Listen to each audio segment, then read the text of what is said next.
गर्मियों की छुट्टियां शुरू नहीं होती है, आपकी बहन मुंह उठाकर आ जाती है। एक बात बताओ, आप अपनी बहन को मना नहीं कर सकते थे? अब उसका फ़ोन आ गया तो मैं उसे मना कैसे करता। डॉली वैसे भी हर गर्मियों की छुट्टियों में वो रहने आती तो है, तो ऐसा क्या हो गया जो इस गर्मियों की छुट्टियों में उसे मना करता। पहले की बात कुछ और थी, तब मम्मी जी जिंदा थी। पहले जब भी वो आती थी मम्मी जी को फोन करके आती थी। अब उसका फर्ज नहीं बनता कि वो मुझे फोन करके आए, लेकिन नहीं, उसने तो मुझे फोन करना सही नहीं समझा, आपको फोन कर दिया। अब ये घर मेरा है, ये घर ना मेरे हिसाब से चलेगा। अब छोड़ो इन बातों को, क्यों इतना गुस्सा कर रही हो। अंजलि आएगी, 2-4 दिन रहेगी, फिर चली जाएगी। चलो अब छोड़ो गुस्सा, मैं अंजलि के लिए मार्केट जाके खाने के लिए कुछ ले आऊँ। खबरदार, कोई जरूरत नहीं है उसके लिए बाहर से जाकर कुछ लेके आने की। जो घर में बन रहा है ना, वो ही खा लेगी आपकी बहन। पहले जब अंजलि आती थी तो मम्मी उसके लिए कितना कुछ बनाते थे, और आप अंजलि को जो घर में बन रहा है वही खिला दोगी। तुम उसके लिए कुछ अलग से नहीं बनाओगी। मम्मी जी ने ना बहुत कुछ लुटाया है अंजलि के ऊपर। अब मम्मी जी नहीं रहे तो आधी टेंशन तो ऐसी ही खत्म हो गई है। अगर आपकी बहन को ज्यादा ही नखरे करने हैं ना, तो रहे अपने घर, यहाँ पर उसके नखरे कोई भी नहीं चलेंगे। अब मेरी बात ना कान खोल के सुन लो, अंजलि के ऊपर 1 रुपया भी खर्च करने की जरूरत नहीं है।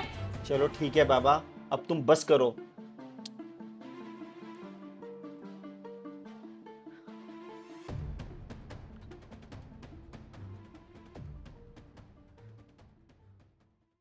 अंजलि, तू आ रही थी तो एक फोन ही मुझे कर देती, मैं कई तैयारियां कर लेती तेरे लिए, या तेरी पसंद का कुछ बना ही देती।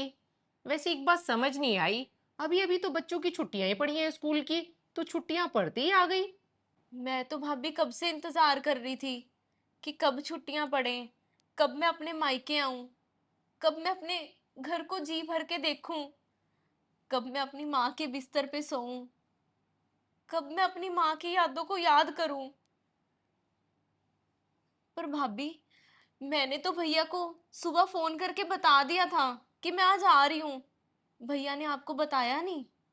अंजलि, तेरे को पता नहीं है तेरे भैया की आदत, ये तो एक नंबर के भुलक्कड़ है। अब आगे से तू यहाँ कभी भी आएगी ना, तो मुझे फोन करके आइयो।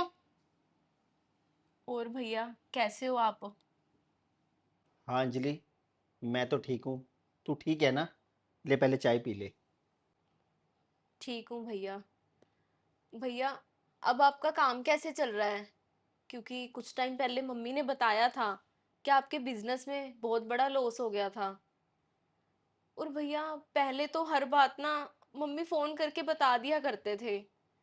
अब भैया प्लीज, कुछ भी हो ना, आप मुझे जरूर बताया करो। मैं हूं आपकी बात सुनने के लिए। हाँ, हुआ था पहले एक बड़ा नुकसान, लेकिन अब सब ठीक है। अंजलि, तू ना मेरी ज़्यादा टेंशन मत लिया कर। और तू बता, तेरे ससुराल में सब ठीक है ना? ससुराल में तो भैया सब कुछ ठीक है। बस मुझे तो आपसे और भाभी से मिलना था, इसलिए बस मैं अचानक से ही चली आई। बस एक ही रात रुकूंगी, कल सुबह वापस चली जाऊंगी। अच्छा अंजलि, तू बस एक रात के लिए रहने आई थी? चल, बढ़िया है ये तो। हाँ भाभी, मैं तो बस ये आपकी पसंद का अचार और ये भैया की पसंद की पिन्नियाँ लेकर आई थी।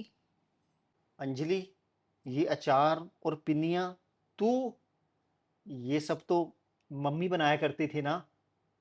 हाँ भैया, ये अचार और पिन्नियाँ मम्मी बनाया करते थे।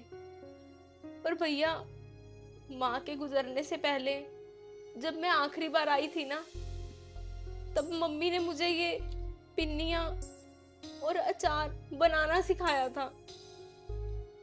और मम्मी कहते थे कि जब मैं इस दुनिया में नहीं रहूंगी ना, तो ये तेरी भाभी को अचार बहुत पसंद है और ये पिन्नियाँ तेरे भैया को बहुत पसंद है। हमेशा उनको बना के खिलाती रहना। भैया, इसमें मम्मी के हाथों जैसा स्वाद तो नहीं है,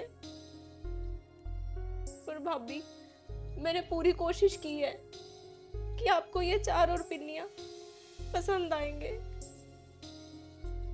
इसलिए बस आज मैं माँ को याद करके ये अचार और पिन्नियाँ बना के लाई हूँ आपके लिए।